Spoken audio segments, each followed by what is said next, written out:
الله سبحانه و تعالی لعنهم الله، لعن برای یهود را لعنت کردن. چرا؟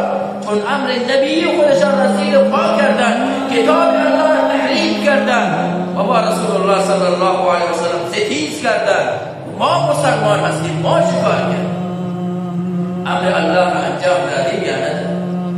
امر الله را انجام دادیم یا ندادیم؟ آیا بر دستورات رسول الله بودیم یا نبودیم؟ بر دستورات قرآن بودیم یا نبودیم؟ اینها درسی است. الله میگه اونها را لعنت کردن به این خاطر آیا ما بر دینی که بودیم استوار بودیم یا نبودیم؟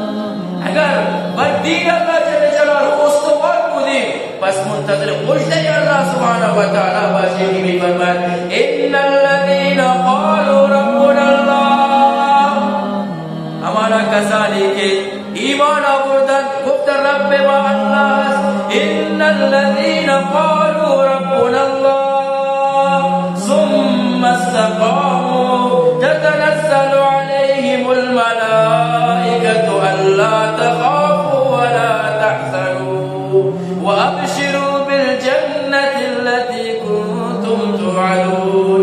کسانی که گفت ایمان آوردند و گفت رب ما الله سبحانه و تعالی است، ثم استقاموا، مانند حضرت بلال رضی الله تعالی عنه وقتی بر ریگزار مکه قرار میگیرد، سنگی بر سینه وزنی و به الله توزا، حضرت بلال چی احد احد دوباره شلاق میزند، دوباره اذیت و آزار میگه بلال برگرد، میگه احد احد ثم استقاموا، الله جل جلاله میگه استقامت کن، تتنزل علیهم الملائکة، الله میفرماید من ملائکه رحمت را نازل میکنم، الا تخافوا ولا تحزنوا، شما نترسید، شما نگران نباشید که الله جل جلاله به شما مژده میدهد. مژده چی میدهد؟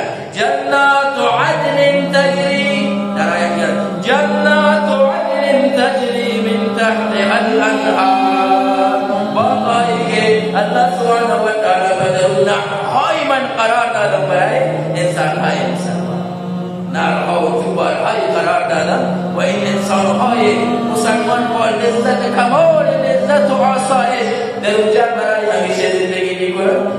عربی است امروز انسانی، آخرین جمله از وقتم تمام شده، امروز انسانی در دنیا سرمایه دارد، ثروت دارد، مال دارد، همه چیز را دارد، خالدین فیها نیست. اما الله سبحانه و تعالی وقتی جنت را بیان می‌کنه خالدین فیها ابدا، این انسان ها در این نعمت ها برای همیشه این انسان ها باقی می‌مانند.